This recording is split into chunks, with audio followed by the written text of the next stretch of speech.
نحمده ونصلي على رسوله الكريم اما بعد فاعوذ بالله من الشيطان الرجيم بسم اللہ الرحمن الرحیم۔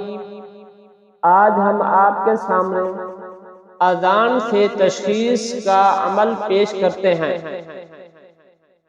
وہ عمل کا طریقہ کار یہ ہے کہ مریض کا ایک رات کا پہنا ہوا کپڑا لے کر پہلے اسے ناپ لیجئے۔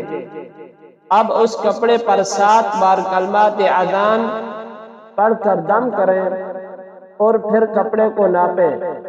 اگر کپڑا بڑھ چکا ہو، یعنی اگر وہی قمیض بڑھ چکی ہو، قمیض زیادہ ہو جائے پہلی ناپ سے، تو شریر جنات کا اشارہ ہے۔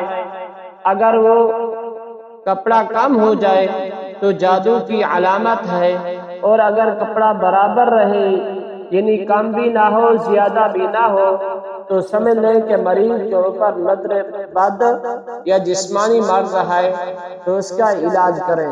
وما علینا الا البلاغ۔